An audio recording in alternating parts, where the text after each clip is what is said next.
కార్తీక పౌర్ణమి అందరికీ శుభాకాంక్షలు. కార్తీక మాసం ఇష్టం లేనోళ్ళు అంటూ ఎవ్వరూ ఉండరు నాకు తెలిసినంత వరకు. నాకు కూడా చాలా ఇష్టం. ఒకప్పుడు బాగా చేసేదాన్ని. ఇప్పుడైతే అంత కుదరక నేనైతే చేయలేకపోతున్నా. ఇట్లా కార్తీక సోమవారాలు, కార్తీక పౌర్ణమి రోజు మాత్రం కంపల్సరీగా పూజ చేసుకుంటాను.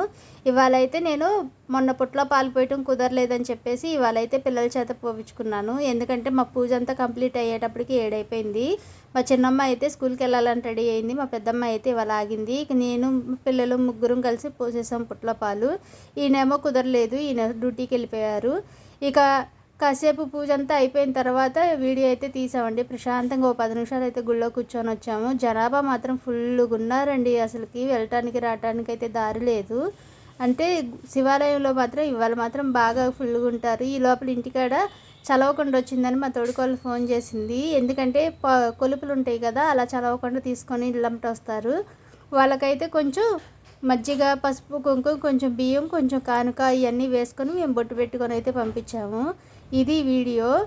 సాయంత్రం అయితే జోల తోరణం అయితే ఉందని చెప్పారు. ఇక సాయంత్రం కుదిరితే వీడియో అయితే తీసి కంపల్సరీగా పెడతాను. మీలో ఎంతమంది కార్తీక మాసం అంటే ఇష్టమో నాకైతే కామెంట్ పెట్టండి. నాకైతే చాలా ఇష్టం.